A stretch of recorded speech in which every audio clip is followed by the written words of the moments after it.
Greetings. This is Weekly Wanderings for the week of November 18th, 2011. Can you believe it? Thanksgiving is 1 week from today. It's hard to believe unless, of course, you're watching television. And then you know as well as I, there's all kinds of ads out there telling us what's happening after Thanksgiving. Well, last night our Wednesday night Bible study finished the book of Hebrews, which we've been studying. And one of the verses in there really struck me, and I really felt like it was something that I wanted to touch on for today's weekly wandering.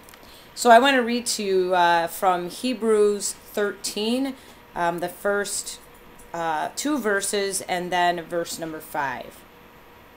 Continue to love each other with true Christian love. Don't forget to show hospitality to strangers, for some who have done this have entertained angels without realizing it. Stay away from the love of money. Be satisfied with what you have.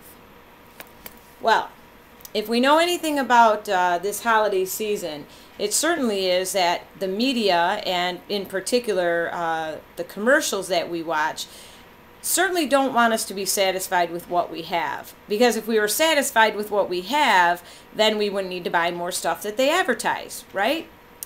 Well, this year I have been talking at my church, and I think I've mentioned here on Weekly Wanderings and maybe even in my Tuesday Thoughts, that this idea of purposeful buying has really become a lifestyle for Steve and I.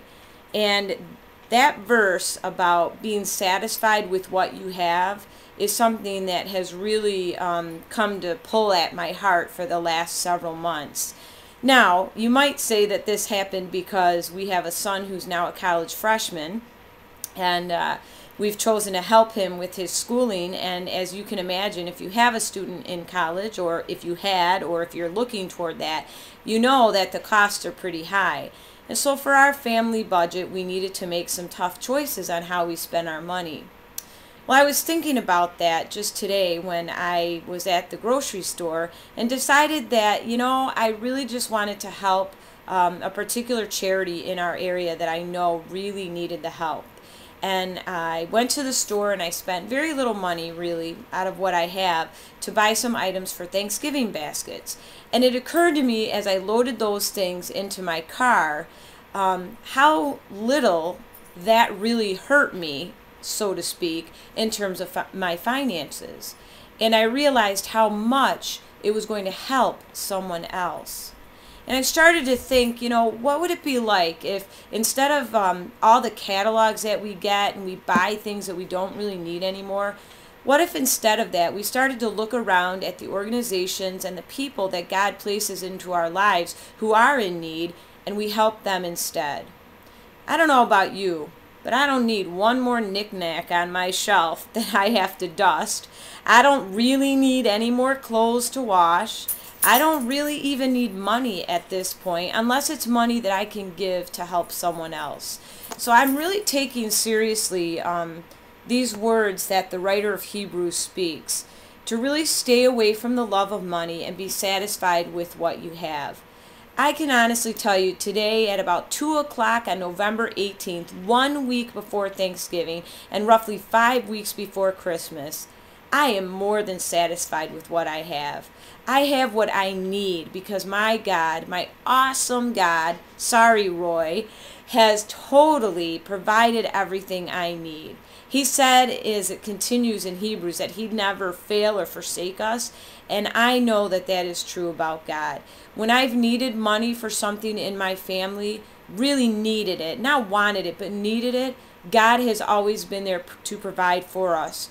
And I encourage you to look at your own life and see if God has done that for you.